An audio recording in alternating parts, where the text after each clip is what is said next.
Mirëmëngjesi të nderuar teleshikues të Drita Televizion, jemi së bashku në emisionin What Happened Today. Çfarë ka ndodhur sot? Data sot shënon 12 shkurt dhe ne kemi përgatitur disa informacione në lidhje me ngjarjet më të rëndësishme që kanë ndodhur në këtë datë, ku ju ftoj që t'i ndiqni.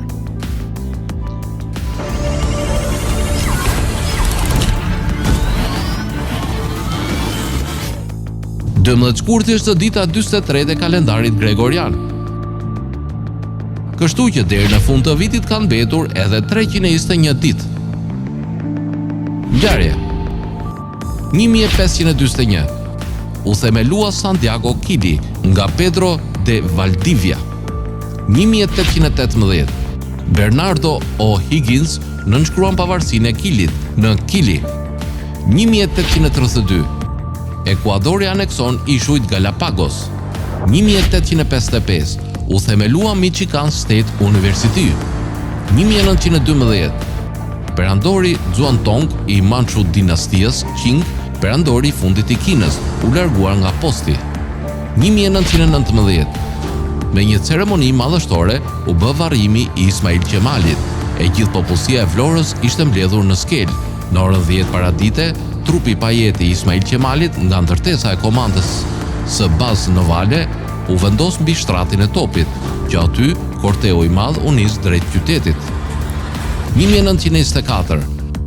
Kelvin Coolidge u bë presidenti i parë amerikan i cili mbajti fjalimin në radio. 1934. Filloi lufta civile austriake. 1961.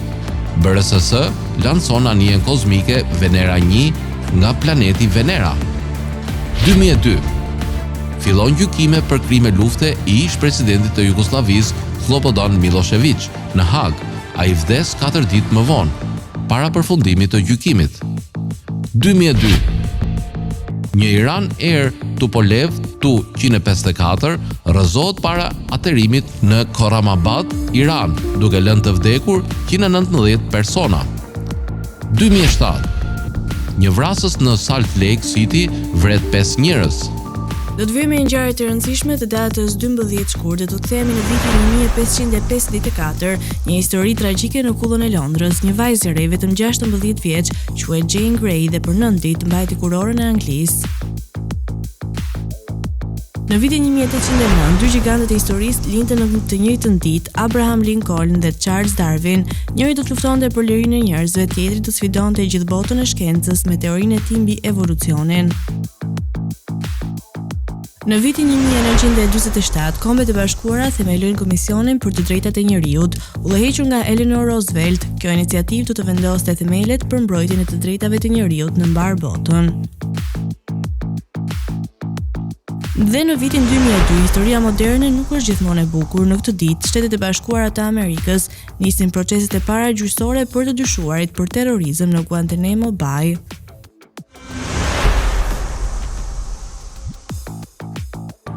Lindje 1809. Lindi Charles Darwin, shkencëtar anglez. 1809. Lindi Abraham Lincoln, kryetari 16 i SBA-s. 1828. Lindi George Meredith, letrar anglez. 1847. Lindi Thomas Alva Edison, zbulues amerikan. 1881. Lindi Anna Pavlova, balerinë ruse. 1884. Lindi Max Beckermann, piktor gjerman. 1892. Lindi Theodor Pliévier, letrar gjerman. 1923. Lindi Franco Zeffirelli, regjisor italian. 1933. Lindi Konstantin Costa Gavras, regjisor grek.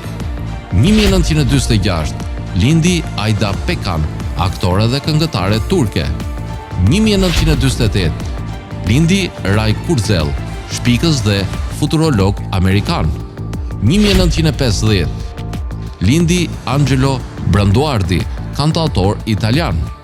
1980. Lindi Christina Ricci, aktore amerikane. Si çdo datë tjetër, dhe në këtë datë kemi lindje që ndryshuan historinë. Dhe në vitin 1809 kemi ardhin e jetë të Abraham Lincoln, presidenti i 16 i SBA-s. njeriu që çliroi skllëvrit dhe udhëhoqi vendin përmes luftës civile. Charles Darwin erdhi në jetë në vitin 1809, mendja që tronditi shkencën me idenë e tij zhvilluese. Nuk kemi krijuar siç mendonim, por kemi evoluar. Libri i tij Origjina e llojeve ndryshoi përgjithmonë mënyrën se si e shohim ne botën. Bill Russell, në vitin 1934, një legjendë e basketbollit me 11 titull të NBA-s, një kampion jo vetëm në sport, por edhe në luftën për të drejtat civile. Dhe në vitin 1950 kemi ardhur në jetë të Steve Hackett, kitaristi që bëri historinë me grupin Genesis, duke sjellë tinguj të paharrueshëm në muzikën rock.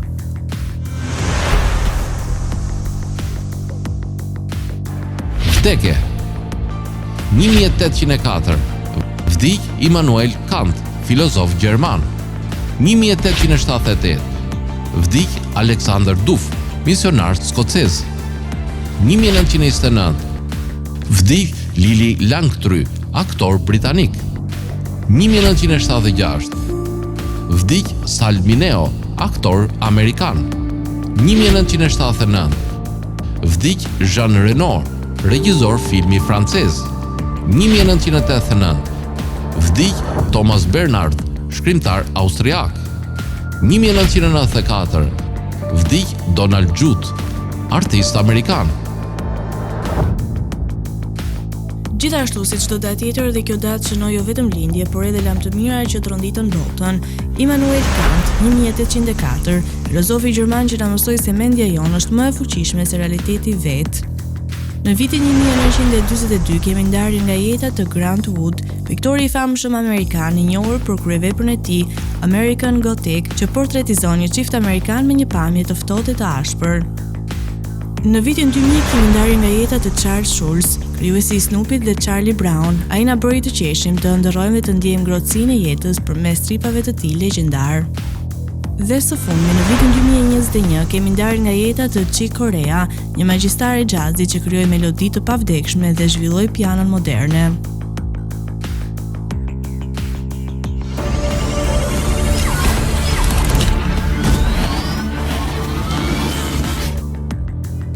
Ndërkohë kemi veçuar për ju biografinë e regjisorit italian Gianfranco Zeffirelli. Ju ftoj që ta ndiqni.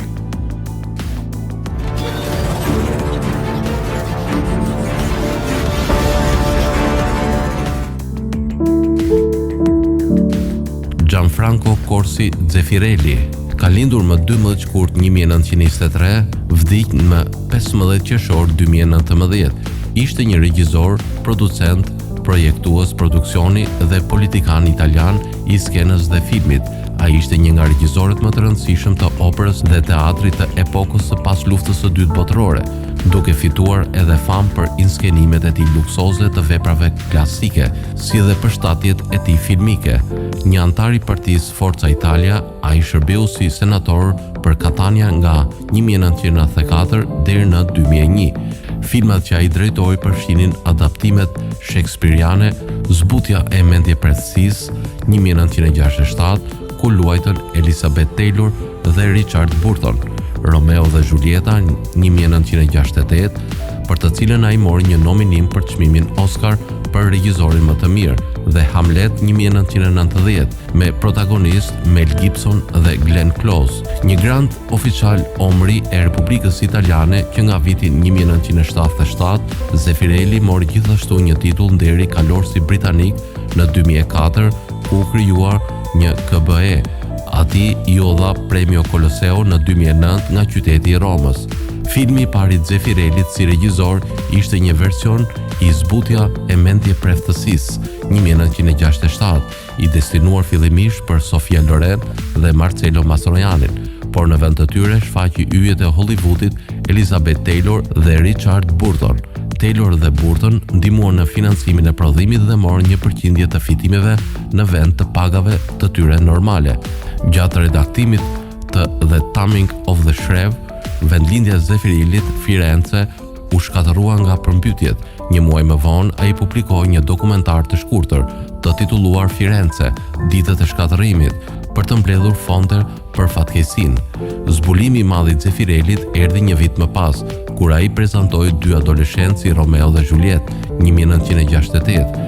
ai e bëri Zeffirelli një emër të njohur. Asnjë vepër tjetër e tij e mëvonshme nuk pati ndikimin e menjëhershëm të Romeos dhe Julietës. Filmi fitoi $14.5 milion në qirat e brendshme në arkat e Amerikës së Veriut në vitin 1969. Ai u rilançua në vitin 1973 dhe fitoi $1.7 milion në qira. Kritiku i filmit Roger Ebert për Chicago Sun-Times shkroi: "Unë besoj se Romeo dhe Julieta e Franco Zeffirellit është filmi më emocionues i Shakespeare-it i realizuar ndonjëherë." Ai vazhdoi te temat bashkohore me një ribërje të filmit të boksit The Champ 1979 dhe filmit Dashuri e pafundme, me komente kritike.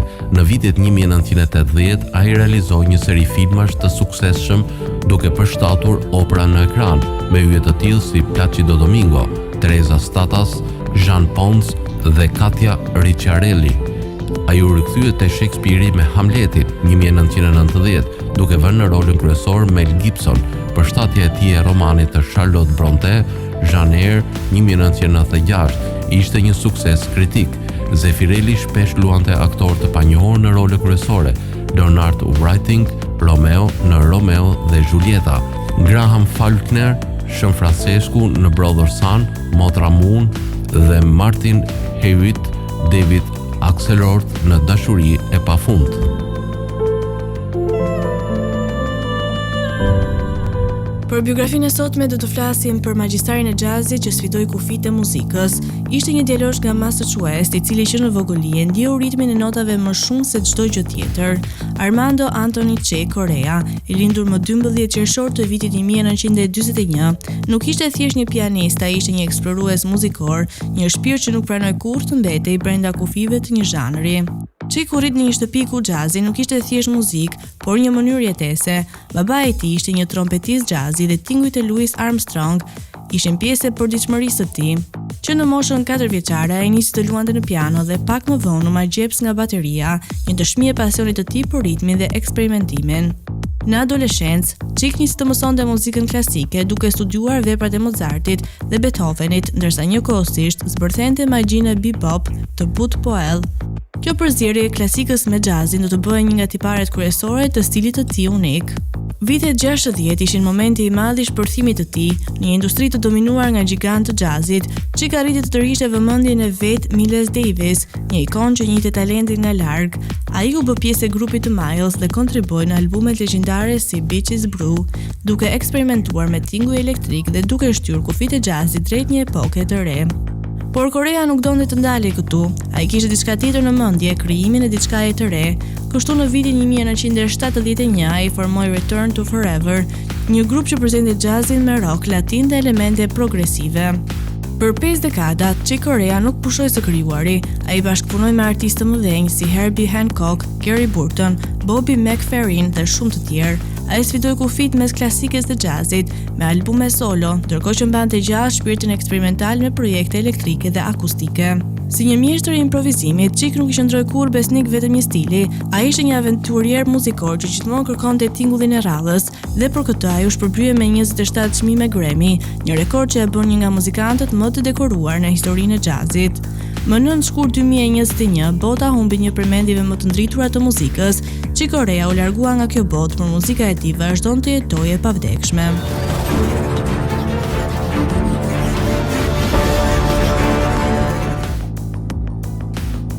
Tani ju ftoj të ndiqni një material të shkurtur rreth ishuit Galapagos, vendodhjen e tij dhe historinë e këtij ishulli. Ju ftoj që ta ndiqni.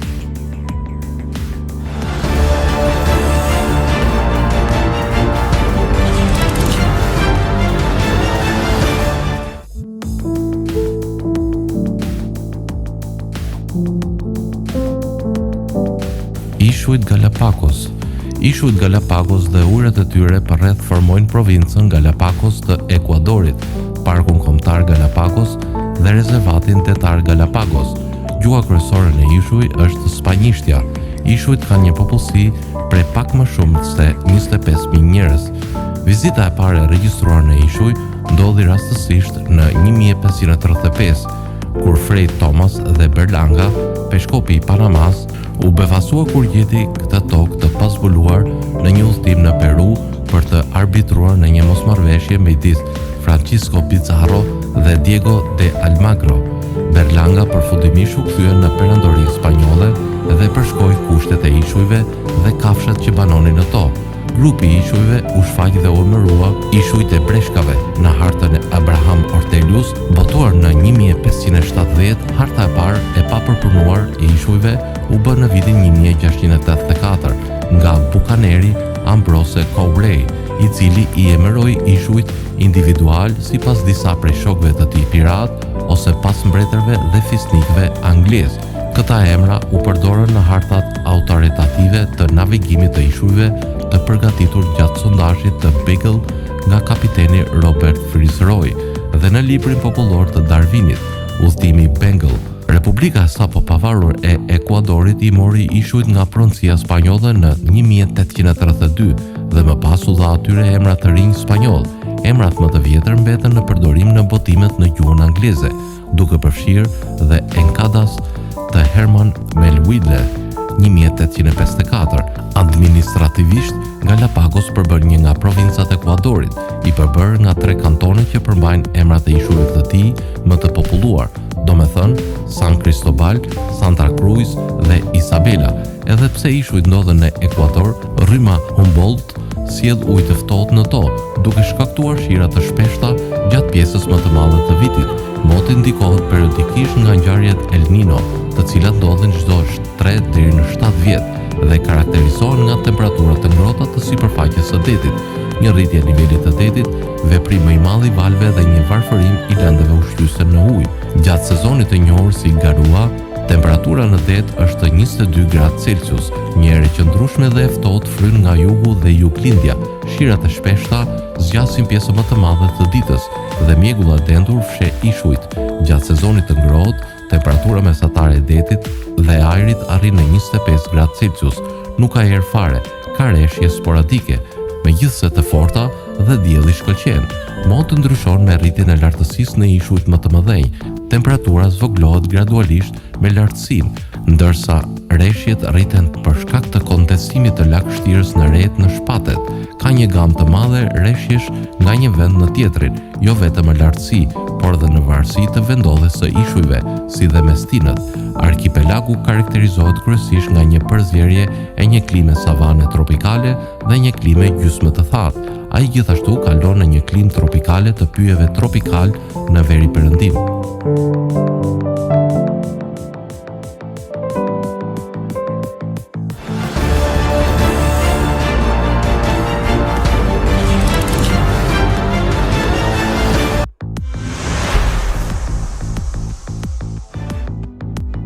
Tani do të kalojmë në rubrikën e shëndetit. Sot kam përzgjedhur portfolio rreth vlerave ushqyese të hithrave.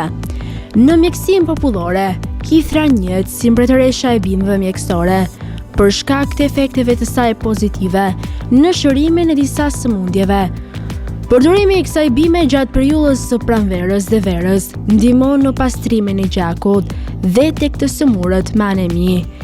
Hithra përmban sasi të konsiderueshme të vitaminës A dhe C. Kalciumi është minerali më i rëndësishëm në çajin e hithrave, ndërsa ndihmon te shëndeti i eshtrave dhe dhëmbëve. Shëndeti i veshkave. Vlerat më premtuese të lëngut të hithrës kanë të bëjnë me veshkat. Ky lëng ka efekt diuretik. Lëngu i hithrës përmirëson dhe shëndetin e prostatës dhe parandalon zhvillimin e gurënëve në veshka. Sistemi imunitar. Flavonoidët dhe karotenoidët që gjendet tek çaji i hithrës, së bashku me sasinë e lartë të vitaminës C, japin kësaj pijeje efikasitet plot në lidhje me fuqizimin e sistemit imunitar. Shëndeti i zemrës. Shkencëtarët kanë zbuluar në lidhje të drejtë mes konsumimit të rregullt të hithrës dhe uljes së tensionit të gjakut. Përbërësit anti-inflamator si dhe kaliumi ndihmojnë në uljen e presionit të arterieve dhe enëve të gjakut. Në këtë mënyrë, ata përmirësojnë qarkullimin e tij dhe fluksin e oksigjenit në çdo pjesë të organizmit. Një gjë e tillë ul shanset për ataku në zemër, ishemin apo për komplikacione të tjera kardiovaskulare. Tretja. Antioksidantët dhe vetjet kundër inflamacionit të lëngut të hithrës e bëjnë atë fantastik kundër problemeve me tretjen. Lëngu i hithrës ndihmon në rimëkëmbjen e shëndetit të gjithë aparatit tretës dhe promovon rritjen e baktereve të dobishme. Shëndeti i lëkurës. Lëngu i hithrës ka efekt qetësues dhe ai ndihmon në lehtësimin e simptomave të akneve, ekzemës, irritimeve dhe njollave të tjera të lëkurës. Osteoporoza.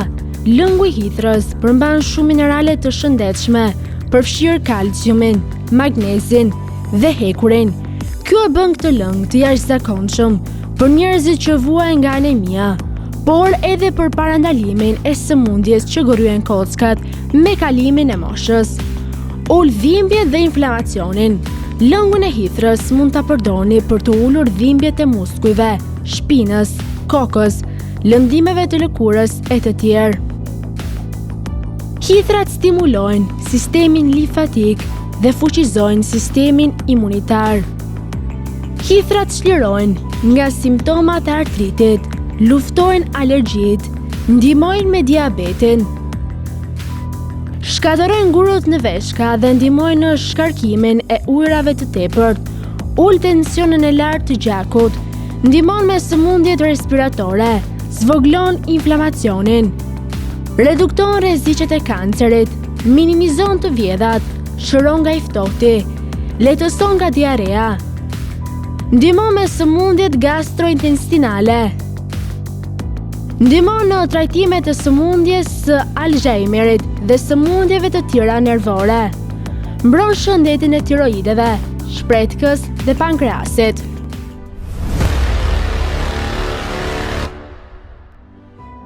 Tani u ftoj të ndiqni parashikimin e motit në territorin shqiptar. Territori shqiptar për datën 12 shkurt 2026 do të jetë në ndikimin e masave ajrore të paqëndrueshme duke sjellë mot me vranësira dhe reshje shiu në pjesën më të madhe të vendit. Paraditja do të jetë me reshje shiu në shumicën e zonave, ndërsa pasditja vijon me reshje më të dobëta dhe intervale të shkurtra përmirësimi në zonat qendrore dhe jugore. Temperatura minimale pritet të zbresë deri në 2 gradë Celsius, ndërsa ajo maksimale do të arrijë deri në 16 gradë Celsius në zonat bregdetare dhe jugore. Gjatë ditës nuk priten intervale të gjata me diell për shkak të vranësirave të shumta. Era do të fryejë lehtë deri mesatare nga drejtimi jugor dhe jugperëndimor me shpejtësi 3 deri në 5 metra për sekond. Deti do të ketë dallgëzim mesatar rreth 2 ball. Indeksi ultraviolet për Tiranën më 12 shkurt 2026 pritet të jetë i ulët rreth 2. Sipas të dhënave astronomike, lindja e diellit në Tiranë do të jetë rreth orës 6:33 minuta, ndërsa perëndimi rreth orës 17:17 minuta. Temperaturat minimale dhe maksimale për disa qytete kryesore të Shqipërisë do të jenë si më poshtë. Shkodër, 8 deri në 12 gradë Celsius.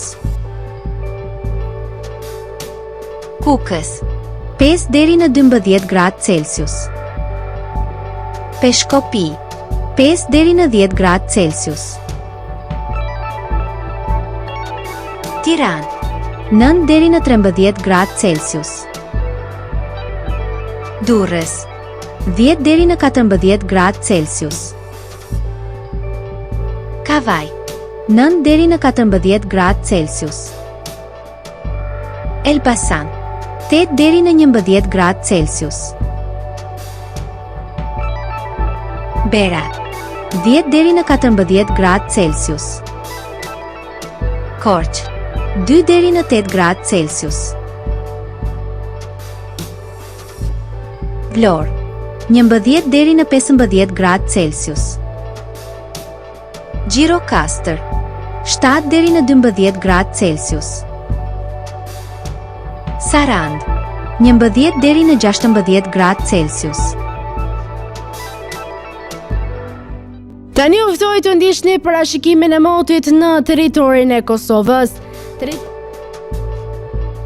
Territori i Kosovës për datën 12 shkurt 2026 do të jetë në ndikimin e masave ajrore të paqëndrueshme duke sjellë vranësira dhe reshje lokale shiu në disa zona. Paraditja do të shoqërohet me reshje shiu kryesisht në pjesët perëndimore dhe qendrore, ndërsa pasditja vijon me mot të paqëndrueshëm dhe intervale me vranësira. Temperatura minimale pritet të zbresë deri në 3 gradë Celsius, ndërsa ajo maksimale do të arrijë deri në 13 gradë Celsius. Era do të fryejë lehtë nga drejtimi jugor me shpejtësi 2 deri në 4 metra për sekond. Indeksi ultraviolet për Prishtinën më 12 shkurt 2026 pritet të jetë I ulët rreth 2. Sipas të dhënave astronomike, lindja e diellit në Prishtinë do të jetë rreth orës 6:30 minuta, ndërsa perëndimi rreth orës 17:09 minuta. Temperaturat minimale dhe maksimale për disa qytete kryesore të Kosovës do të jenë si më poshtë.